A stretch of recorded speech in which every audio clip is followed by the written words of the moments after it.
Hello, and welcome to Stories Across Borders. Here we discuss stories told across a wide range of different mediums, books, games, TV, all that good stuff. The only rule is that we have to talk about these things in terms of the writing. Anything like art, acting, or animation is out unless it pertains directly to how the story is being told. I am Daniel Radford, author, embracer of my inner child, and also your host. And today I'm joined again by John Kernan as we begin our new cycle dealing with coming-of-age stories. Yeah. We're gonna grow up and become the big hero podcast.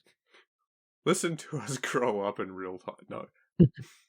But yeah, coming-of-age stories actually have always interested me, right? Because when it comes to writing, as we have established very much, I have a very character-centric view of things.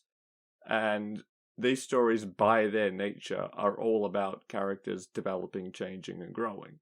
A coming-of-age story is essentially about going from immature to mature, child to adult, young to old, and learning important life lessons along the way that will carry on throughout the rest of one's days. Their stories primarily aimed at younger people, for the most part, but they should easily resonate with just about anyone. And it's an element that bleeds its way into so many other stories, even where it's not the main topic. Well, yeah, because that's actually something I was about to get into. Right, is that it's a deceptively broad branch of storytelling. Coming of age stories aren't a genre in and of themselves. It's more about a character trajectory that appears in a story. And that means it can spring up as part of a drama, a thriller, a romance, an action story, sci-fi, fantasy, horror, and so on and so forth. In fact, I wrote a short list of stories that are all coming-of-age stories, and just to give an example of how wide a spectrum it actually is, by how out of place some of these are going to feel on the list. So here we go. Anne of Green Gables, Kids, The Jungle Book, Flowers for Algernon, All Quiet on the Western Front, Yes Really, The Outsiders, Kiki's Delivery Service, It, Mean Girls, Pinocchio, Domino to an extent. I could have kept going as well. Like, Wikipedia has a page that separates them by medium as well, and they're long lists, and by no means is that a comprehensive list. There's many more stories. This is just all the famous ones. Let's do also just about every single JRPG ever made that doesn't star a full-grown, already established adult as a main character. Yeah, honestly, a little bit. If not for one character, at least a few. I think Final Fantasy IX is a really good example of that. But yeah, that short list is across multiple genres and mediums, different tones, different target audiences, and all of them are coming of age stories in some fashion, which is wild. It's such Ooh, Aragon too. Aragon is like super coming of age. yeah, the Inheritance trilogy in general, the original Star Wars trilogy. You know what I do find really interesting about the differences between those two, though, and kind of part of why I brought up Aragon that I like. Exciting. Aragon is, A- A- I said specifically Aragon instead of Inheritance because there's certainly elements of it in the second and even a little bit in the third book, but really it's specifically Aragon out of that series that's a coming of age story. And I really like that we have a coming of age story that doesn't actually last the entirety of the main story. Partway through the story, Aragon, I mean, he still grows and becomes stronger and better and more mature, but the same way that all adults do. Whereas partway through the story, he has become who he is supposed to be. He's become his own man. And then we get to see what that person does with the challenges ahead and how even after growing up and becoming probably a better man than most, he still has to go further because it takes more than that to get through what he has to do. Yeah, that's a fairly good point. Like, we did a whole episode on the inheritance cycle at one point, so we never really touched on that. That whilst the first book is very much a coming of age story, Eldest is less so, and by the time Brisinga rolls around, and certainly by the time Inheritance rolled around, we're dealing with a fully matured character. He has truly become an adult. He's come of age. He has embraced his identity. Even Yeah, before he and knows it's what all of it is. yeah, and it's funny to see that you really you don't get to see it with that many stories, and even the ones you do, a lot of times you could argue some of those are trying to like subvert the coming of age story. Aragon plays it totally straight.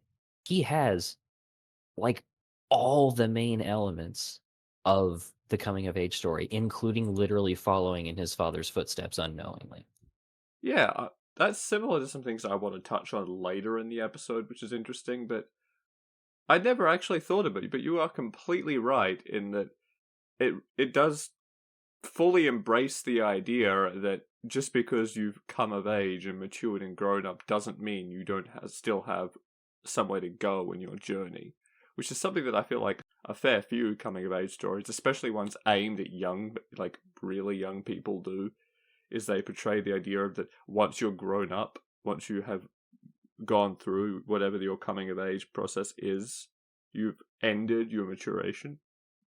Yeah, like let's not forget the story literally starts with my man being a farm boy whose slightly older brother is right about to come of age and like work towards getting married. It's happening already to Roran when the story starts. Another figure who Aragon looks up to and is sort of following in the footsteps of. It's funny you mention it. It's actually kind of like there's like a secret coming of age story for Roran that plays off completely off screen because by the time he returns in Eldest, he's already a much more mature, grown up person. Yeah, that's God, that's part of why I love Roran so much as a character. I love the entire side story of the village, partially because I never could have seen that coming. I never expected a story like Aragon to like whip around back and be like, by the way, what's going on with the place where all this started? Oh, some horrible, awful stuff. Let's see how all these ostensibly regular villagers get through this nightmare that is far beyond the proportions of their existence. Yeah. God, I love that series of books. It deserves so much more credit than it has gotten. It's incredibly underrated. It's weird, Probably right? not completely undue to the awful movie. Yeah, I mean, also in part, like, I mean, it's weird to call it underrated. It was a best-selling series of books. The amount of hype for the new one that has just recently come out about Motar is huge. But by the same That's token, fair. I guess it just kind of feels let's underrated because, like, I can't undervalued think of a maybe. yeah, no, undervalued is a good one because I can't think of a better book series, at least immediately off the top of my head, that isn't extremely obscure. Where I honestly don't feel like I can walk into most groups of people who like the same things I like and be like, "Man, how about Inheritance, huh, guys?" And have more than like maybe one person go, "Oh yeah." Yeah, people do tend to immediately lead to the critical side. I think it's coming back around a bit these days. People have been a bit more appreciative, but I gotta read Murtagh. I haven't. I haven't Gotta yet get it. either. But before we should move on before this becomes a sequel Yes. to the Inheritance episode. Yes, absolutely. Uh, I mean, it's easy to see though why it's such a broad range of stories, right? And why they tend to resonate so strongly with us. We already touched upon it a bit in the intro. It's the list of universal human experiences is very, very small, and most of the time when we talk about universal experiences, the one we think of is death. But growing up, aging, maturing, changing, and becoming the not final but more finalized, consistent version of yourself is a universal experience. The shape that takes is different for everybody, the journey itself, but the process of having to do it is universal. Yeah. Everybody has to do it, unless you're hyper wealthy and your parents suck. Fucking billionaires. I mean, the thing though, right, is that growing up, maturing, becoming an adult, doesn't imply you become a better person. Nope. It's usually the way these stories treat it because it makes for a more compelling narrative. But as a general rule, it doesn't have to be a positive thing. Nope. Ideally, you continue to be better and better as you grow, but there's nothing that can guarantee it. And much, much like a tree, a person doesn't only grow up, they grow outwards, they can grow in different directions, and they can also grow rotten.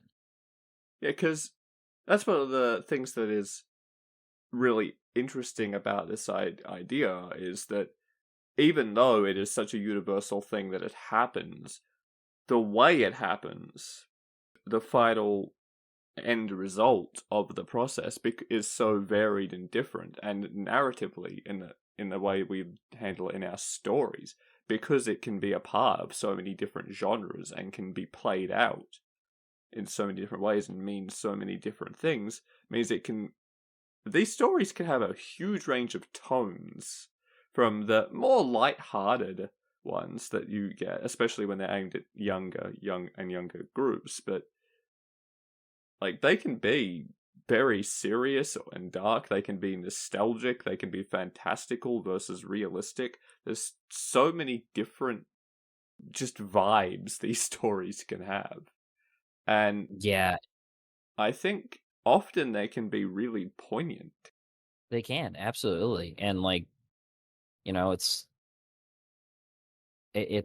honestly something to embrace and see the merits of one way or the other, especially because I'm sorry for anybody who doesn't like coming of age stories, but besides the universal connection to real life it has, it's also an inherent part of the monomyth.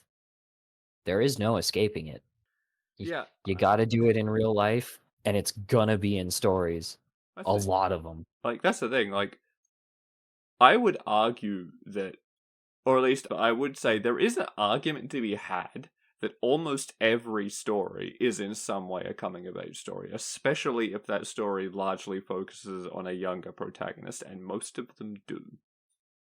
And almost all of the ones that focus on an older protagonist include them leaving their mark on a younger character in the process. Or they still have some growing up and changing to do, because that's what makes us characters interesting for the most part, Yeah, is the fact that they change. very few stories can make a static main character work. It's not impossible. I've seen it, but it's not easy. And even if it was easy, it's not something you should always do. There are inherent limitations to that, obviously.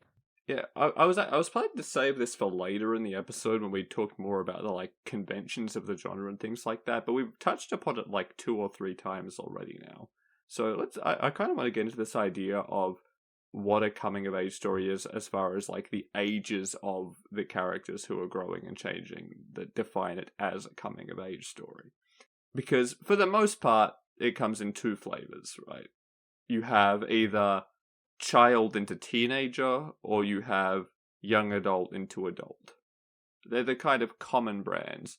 Although I bring it up as well because something I want to mention is that now going into the 2020s, I feel like, whilst I don't have any, I admit I don't have any specific examples, I feel like we are starting to see a shift where the protagonists of coming of age stories are starting to skew a little bit older and are getting more into like early to mid 20s, or even pushing their 30s in some cases. And it's not the only time this has happened, but it's starting to feel like that's less of a thing that's done for comedy, because it definitely has come up in comedic stuff, the man child who has to grow up and things like that all the time.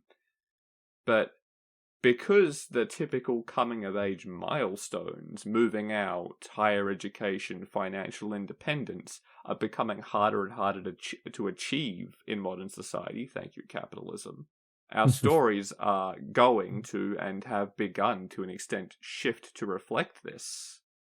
And you are starting to get what is called like a delayed coming of age story is becoming less a thing that's played for laughs and more a thing that is played for drama.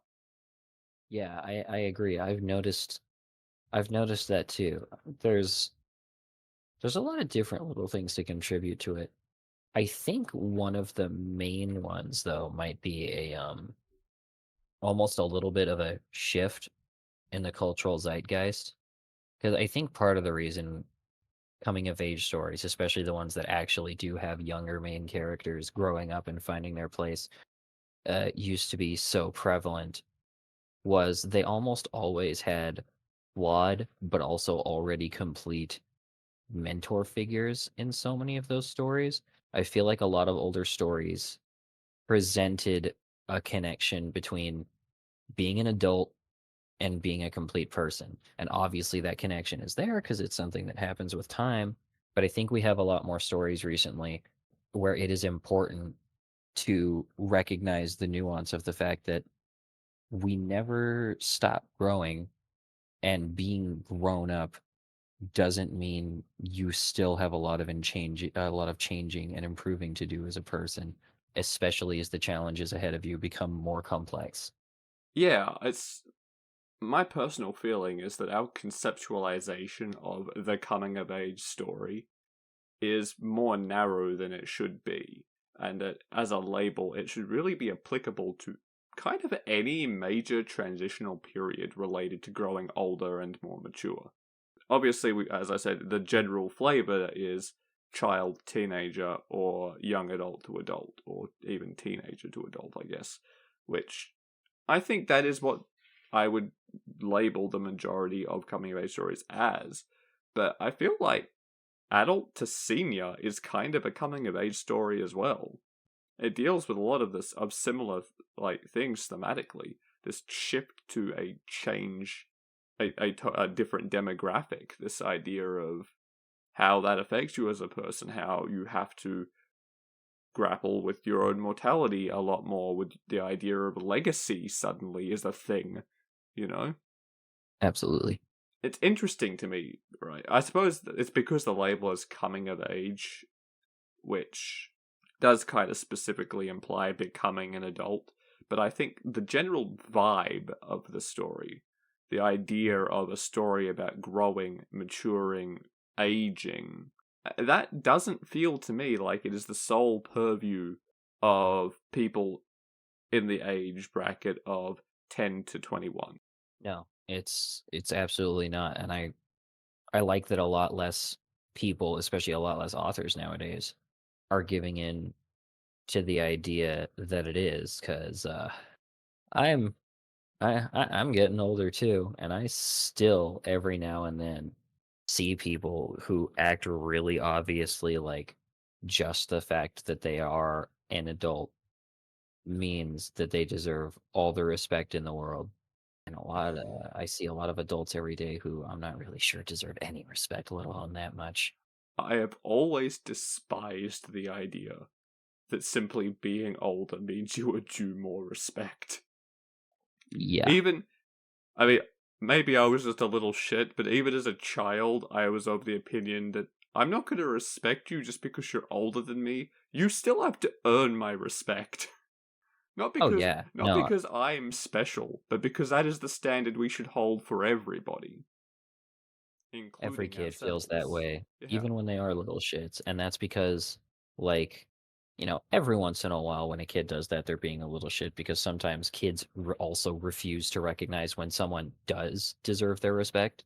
But that doesn't change the fact that, like, respect, other than the respect of being a living human being, respect isn't something anybody inherently deserves from anybody else.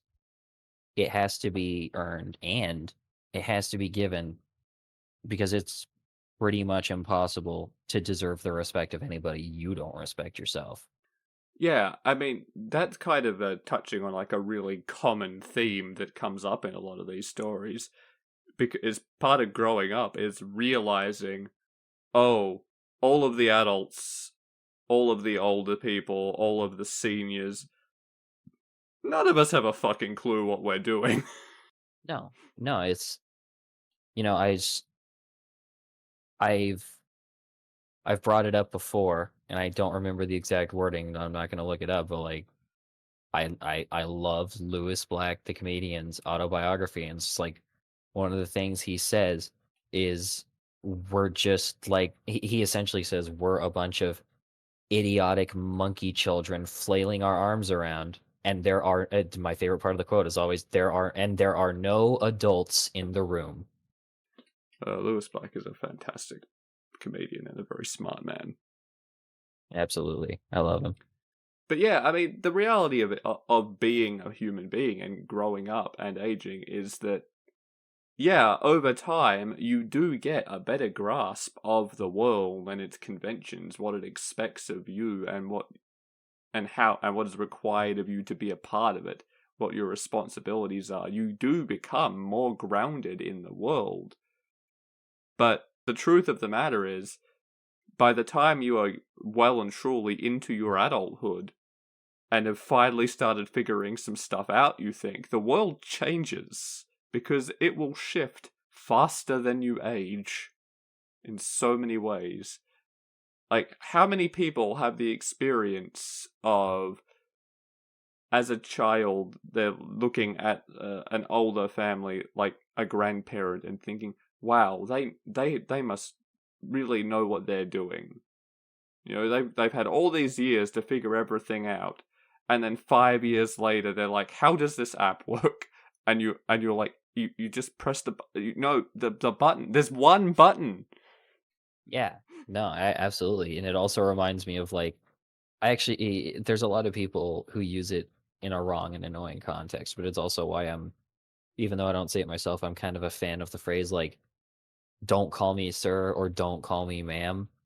I work for a living and that kind of stuff because like sometimes a part of respecting people is also acknowledging that they don't they don't want the kind of respect where you treat them like they're perfect or like they're better than you because most people don't really think they are that much better than everyone else around, and it can be disrespectful to treat somebody like they are.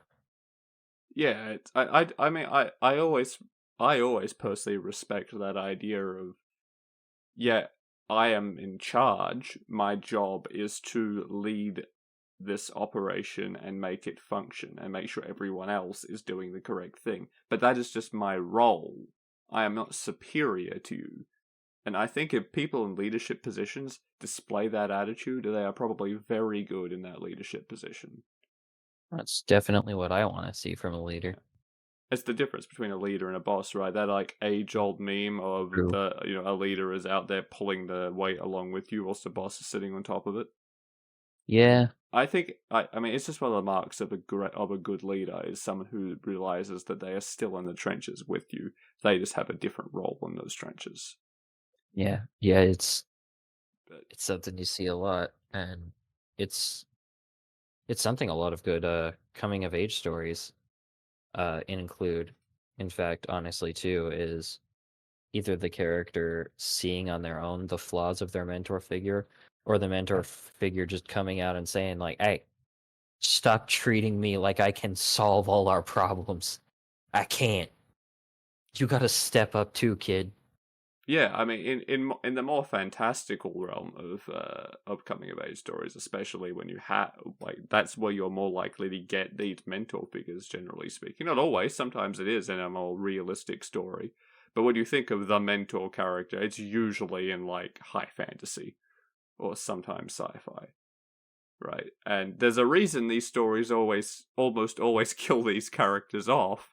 It's because they can't have them there solving every problem, or the protagonist can never grow. And by doing that, suddenly your protagonist is forced to mature into the role that their mentor once held and figure things out for themselves and grow. And often that means growing into becoming a person with leadership quality, growing from the follower into the leader. For anyone who is wondering why we started talking about what makes a good leader in the middle of a coming of age story, that's why. Yeah, a lot of times that's a part of it, especially in a lot of like more serious or adventure stories because if that's what the world around you needs, especially if that's what the people you care about and who you're trying to help need, sometimes that's what coming of age is becoming. Yeah, sometimes coming of age is becoming the change you want to see, which is a fantastic quote that I can't remember who said it. I don't know, but that's always been a great quote. Yeah, become the change you want to see in the world, and like that's it's kind of funny because now that I think about it, that quote is a lot more similar than I ever realized to saying also to be the hero or the protagonist of your own story, because it is actually very protagonist energy.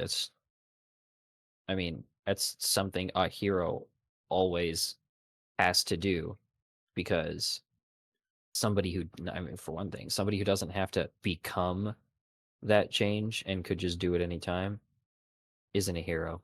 It's the same thing as someone pressing a button.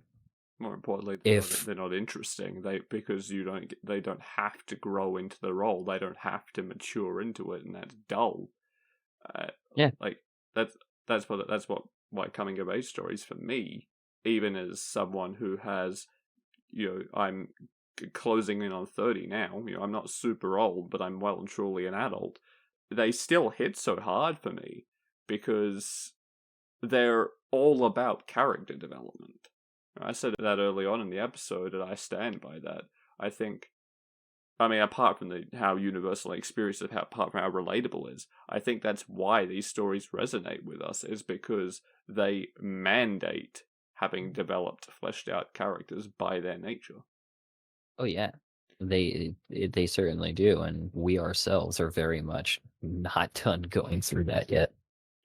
No, I mean that's the thing. We've touched about this. You never truly are, and that's why I think it's a funny thing that we have such a narrow range where we consider, okay, you've come of age, you're an adult now, you've done it, because the reality is that that's not what being a human is like, especially in our modern society. Congratulations. And it's kind of an ironic thing that these stories focus on this narrow time period and like, oh, you're 25, you're done.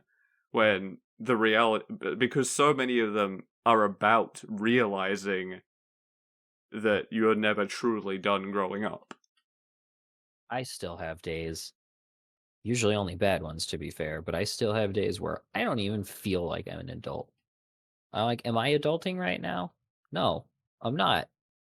Yeah, I mean, Like, I look at my life and I'm like, I don't have a 9 to 5 job. I'm not wealthy. I've never hit so many of these milestones that all these other people I know have hit in their lives that I grew up associating with becoming an adult.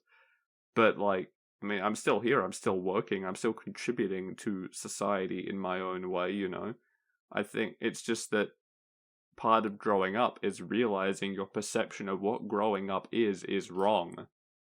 yeah, exactly. And just congratulations. You're all grown up now. You're a fully realized person. You're still, or you're who you're supposed to be.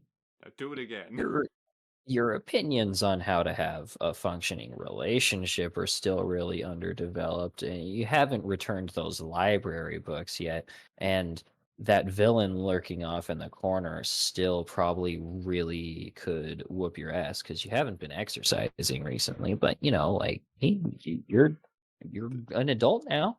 There's something about specifically including you haven't returned those library books yet that really hits home about this idea.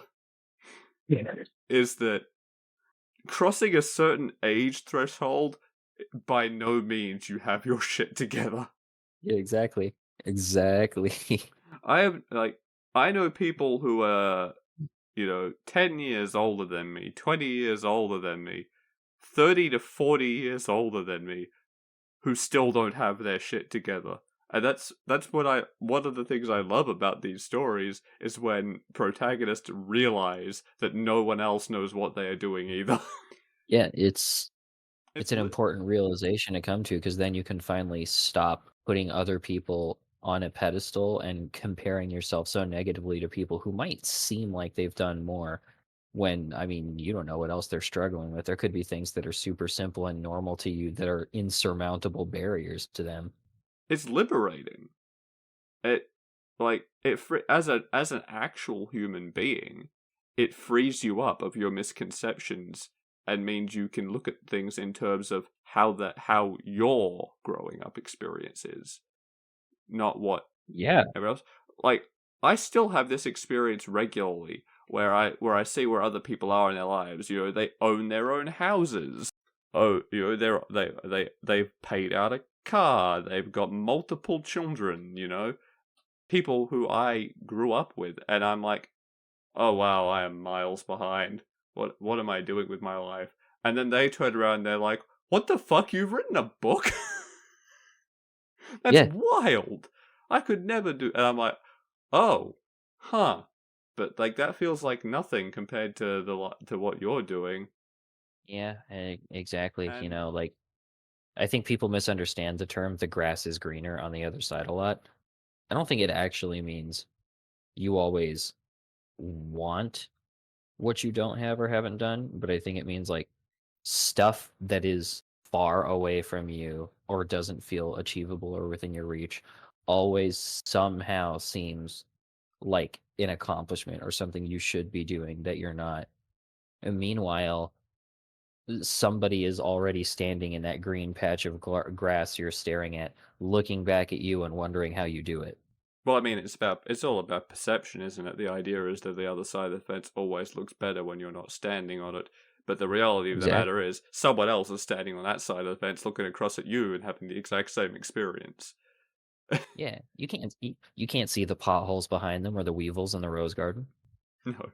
And that's the thing, right? It's liberating for us in reality, and that's why it's liberating for a character.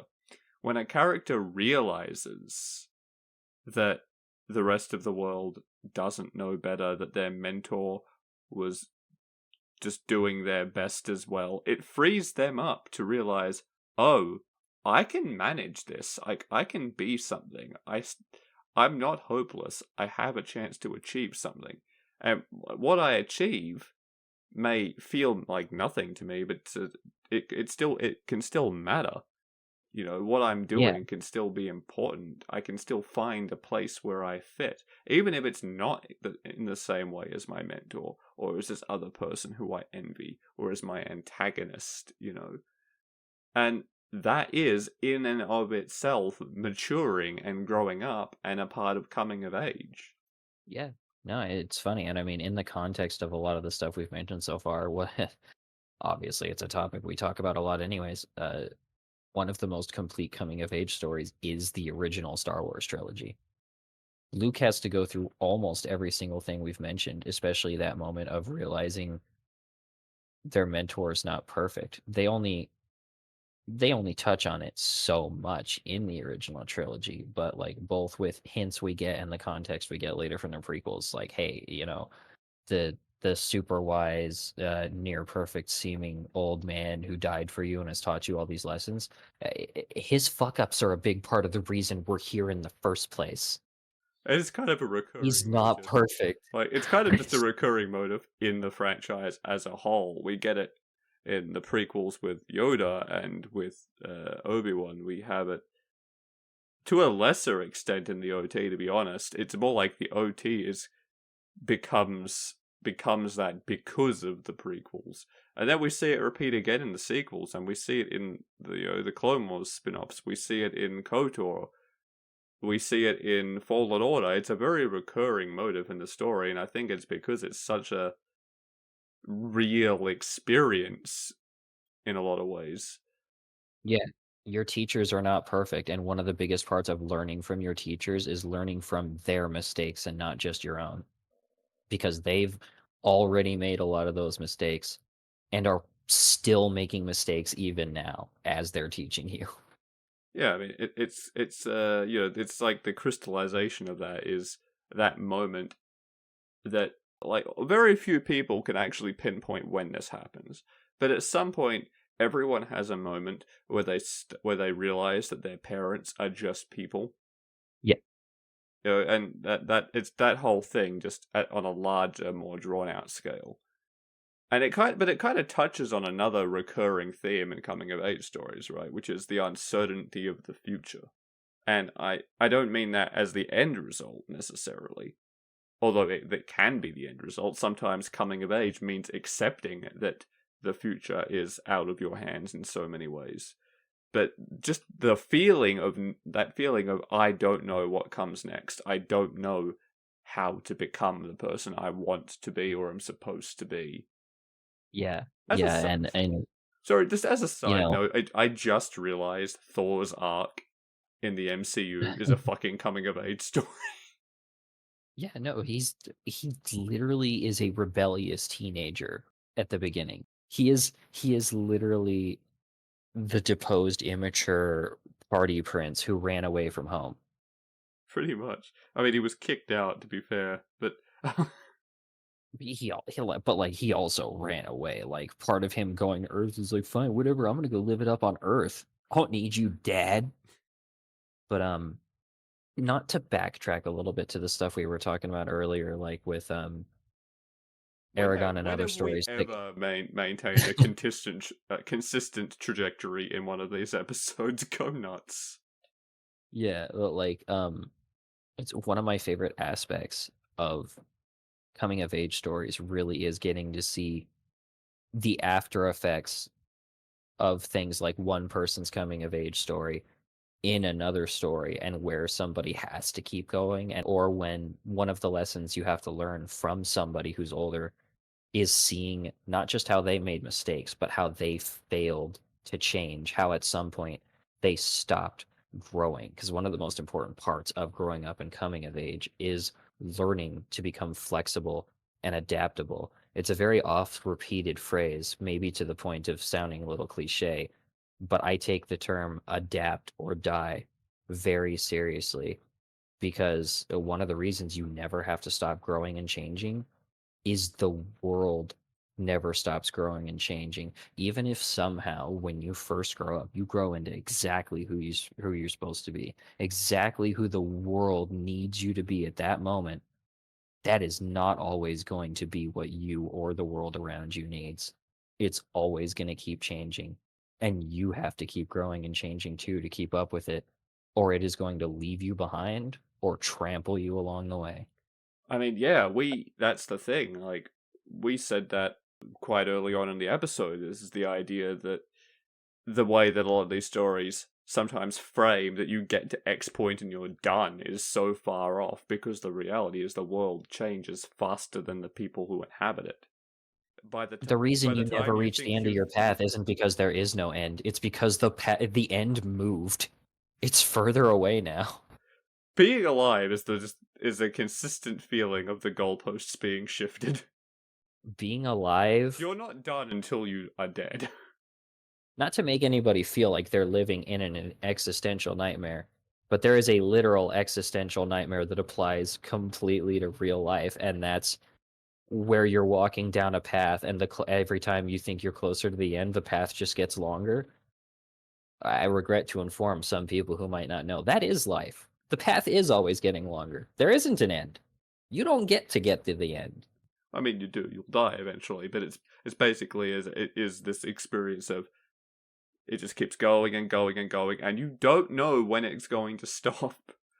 Hey, You I may don't know just what happens when you die, and I also don't know if necromancy is real. oh man, I completely lost the point I was going to make in there. I'm sorry. Oh yeah, no, I was just going to reiterate the idea that it is by the time you think you finally figured everything out, the world is going to change so dramatically that you're going to have to start all over again. I gave the example earlier of it's like the elderly relative who can't figure an app out. At some point they thought they had life figured out, and then the iPhone came out. It's but it's like you said, to continue growing up, to truly be mature, is to accept that you have to keep growing. How frustrating are those people who hit a certain point in their development and refuse to change further out of resentment for the fact the world has continued on?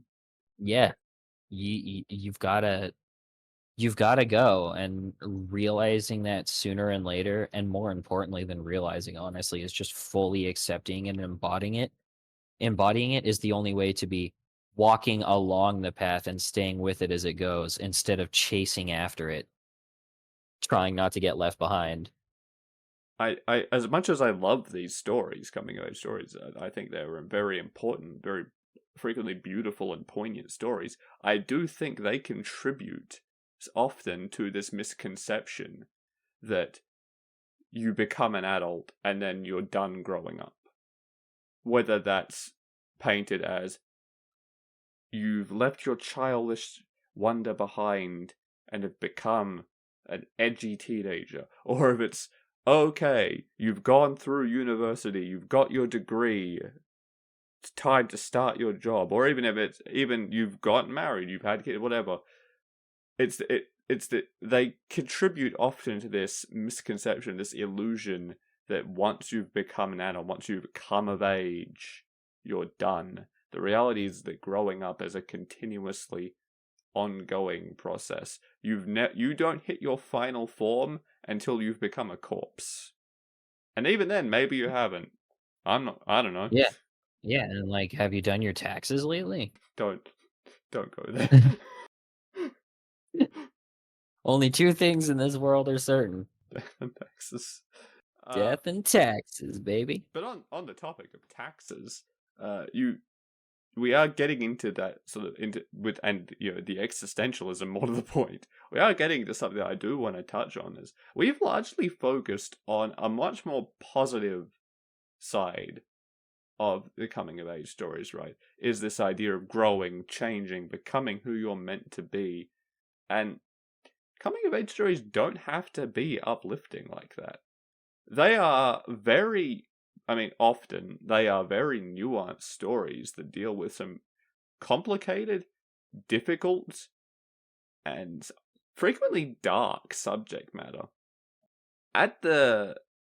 As far as complicated, how many coming of age stories that largely deal with sexuality and identity, for example, as a very common theme, because it's a big part of discovering who you are, right? Yeah. How many of them deal with, again, just the uncertainty of the future, both your own and the world? How many deal with having to come to terms with death and mortality, often at a really young age? How many of them just deal with loss of innocence? That very nebulous idea of that something in you dies. Yeah, When and the pain of not just that something in you dies, but that it's unavoidable, that you won't actually become who you're supposed to be without that experience hitting you, that this wholly negative feeling, painful thing is a necessary step along the road. Yeah, it's funny, right? Like when people think of dark coming of age stories, the one that probably comes to a lot of people's minds is It, because in so many ways it is a story about loss of innocence. But then I think about how they win in the end, and that doesn't feel like that's the focus to me. The growing up in that story is about understanding fear. When I think Yeah. dark, like the truly dark side of coming of age stories, it's actually deceptive. You're not going to find it in the places you think you're going to find it. Where you're going to find it is in the much more real stories, the ones with a lot more realistic, true to reality. It's the ones that deal with coming to terms with mortality or your own identity or just the state of the world. It is that moment that someone's innocence dies. That's where they get dark, and it's often where it's where a lot of the most beautiful, poignant coming of age stories are, because they hit at such a tangible, real, personal level for everybody. I think of stories like My Girl, of all things. I don't know if you've ever seen those movies. I don't know a lot about it, but it might have even been a book first. I'm not sure. It's like a Macaulay Culkin movie. Oh, I haven't seen those ones yet, but I have heard it before.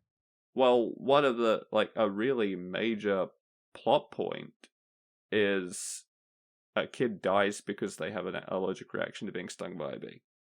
Oh, And damn.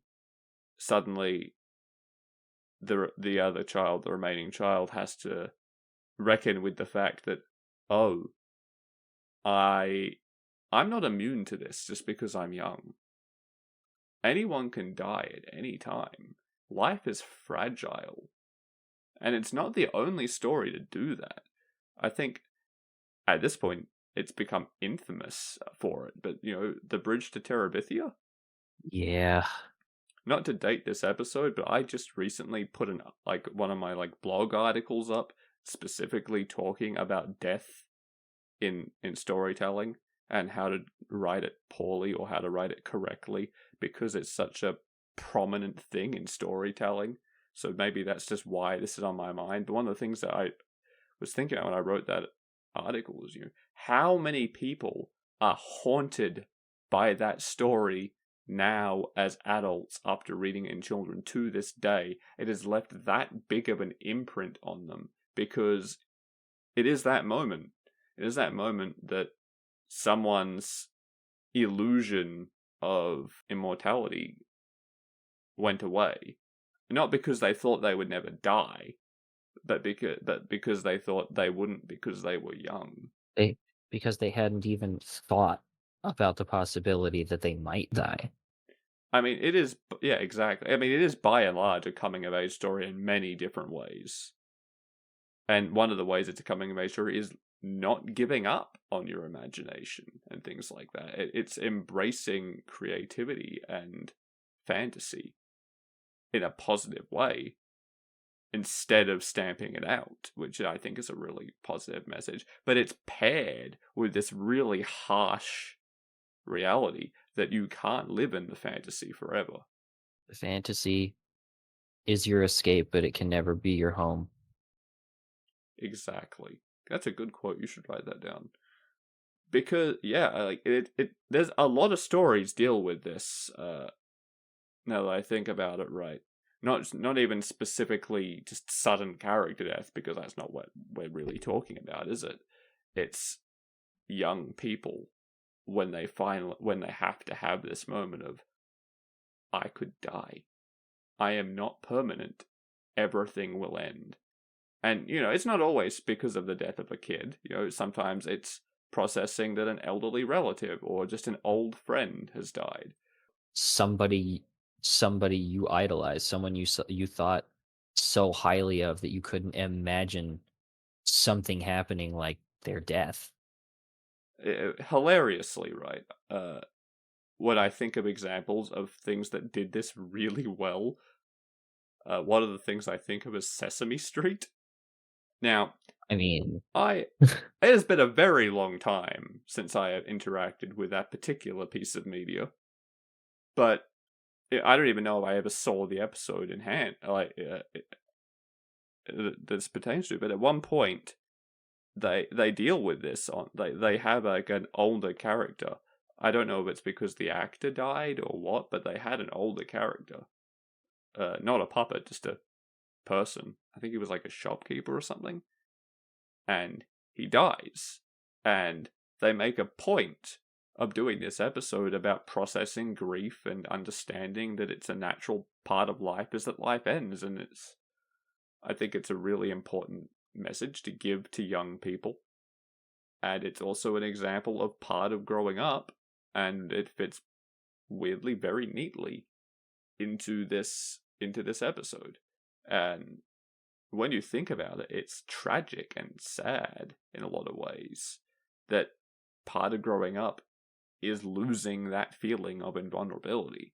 And for some people, that happens a lot earlier than would be ideal. yeah.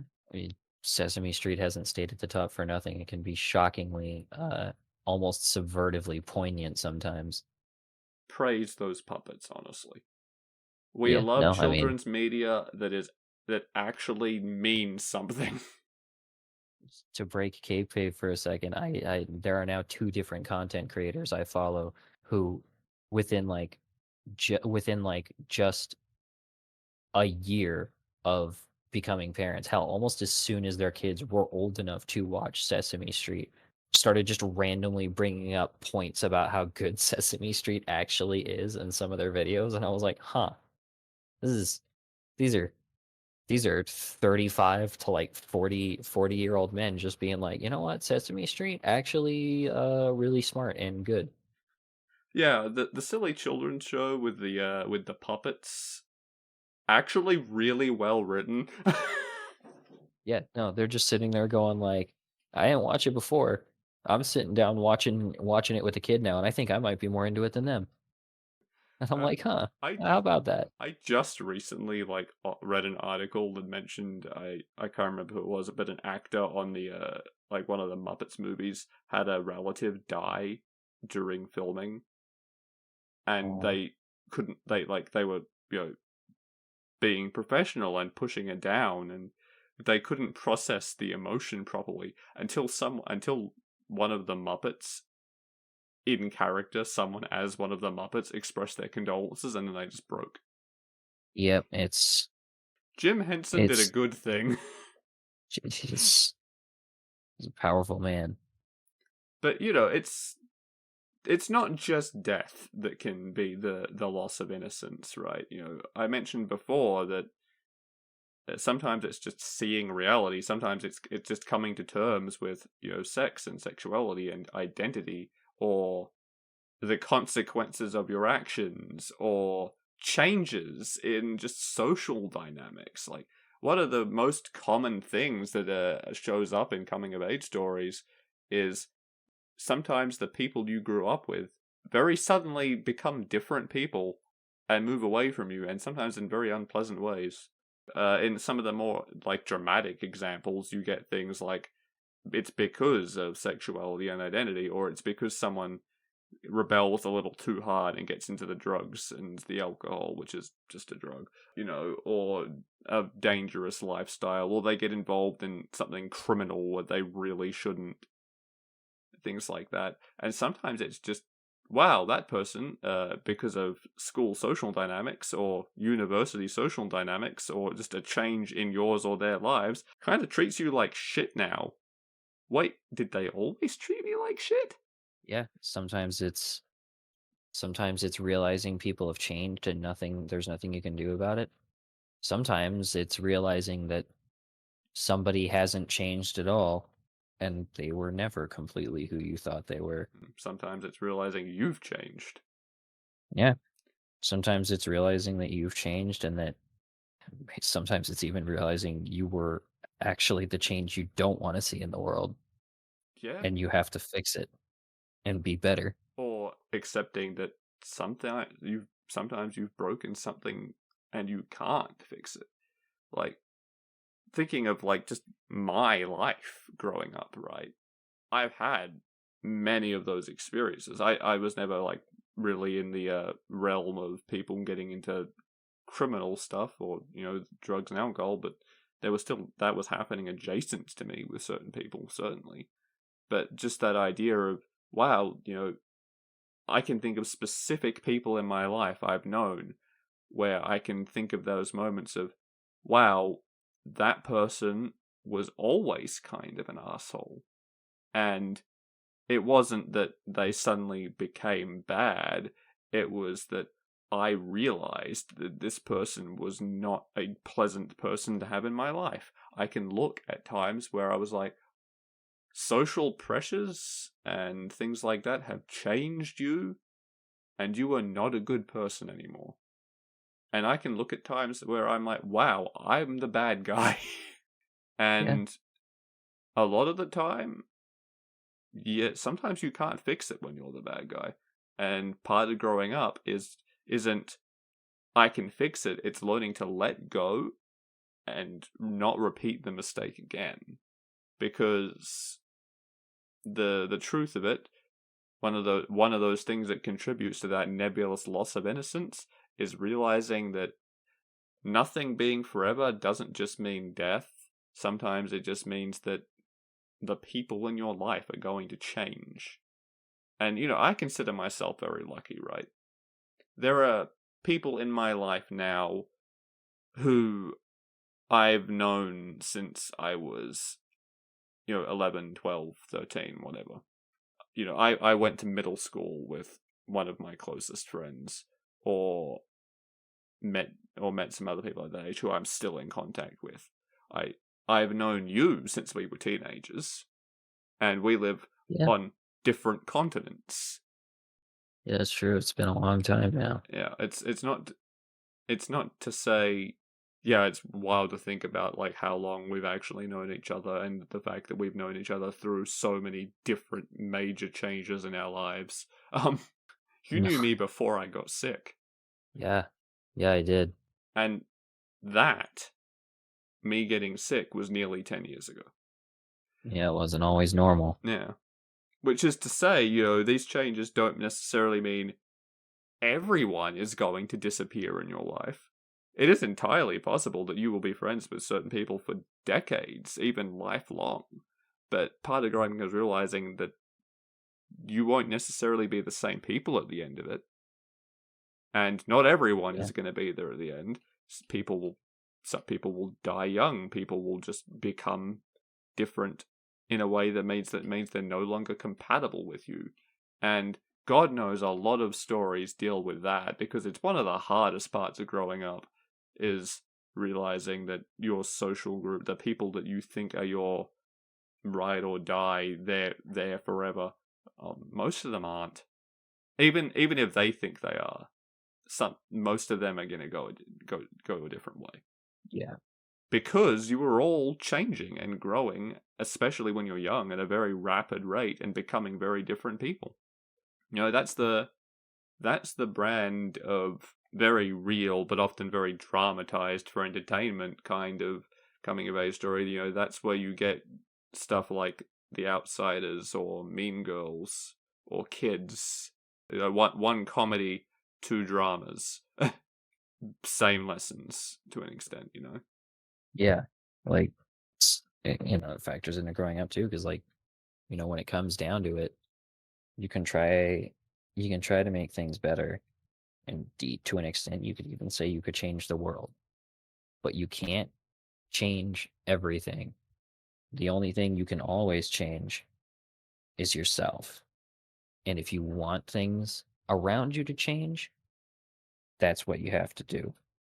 And you better make sure you make that change for the better, because nothing is permanent, and the things you break may well stay broken. You cannot fix everything. And God, I just love these stories, man. They're so they're not all good. There's a lot of coming of age stories that are utter tripe, but as a concept, I love these stories because they are so personal to everybody. They mean something to everybody. They form such an important part of our formative years and contribute so much to our understanding of the world, even if they are very fantastical in nature. They are an aid almost to growing up, because they show you that it is not just you.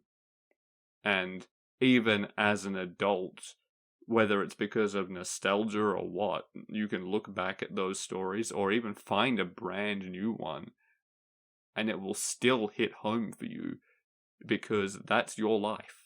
Even if it's completely different what you're seeing or reading about or whatever, that is an experience you have had and will continue to have forever.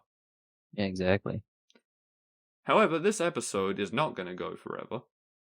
It's been a good one. I've really enjoyed it, and I'm very excited to see what we decide to do these coming weeks, because for the first time in a while, I think we haven't picked any of our other episode topics yet for the cycle. I have some ideas. I haven't been able to make up my mind yet. Yeah. But because there's so many things that fit this topic in really interesting ways, it's like, what do I want to pick? Yeah. Shit, I have to write something for this. Yeah, write a coming of age story. I mean, I will. I hope it'll be good. Until then, though, until we do figure out what we're doing in the next episode, if you are following this on Spotify or wherever else it has ended up in since recording, you can also find these episodes on my website, radfordwrites.com. I also post the transcripts of the stories I write there, as well as some other things I've written. I do blogs and articles there as well now, and perhaps most importantly, you can find links to my books there. Also on social media, you can find me on Twitter as Daniel Writes 7, or pretending I'm on Blue Sky as Radford Writes. And of course, you can find John in various places also. Yeah, watch my streams when more of them come out. I really need me and people close in my life to stop being sick That for a while. that would be convenient. You can find him on Twitch as Sephear. Sephear. Remember the name. Okay, we're It's- done. No, come back. Nope, we're Tell me. leaving. That's where we're closing. You did this to yourself.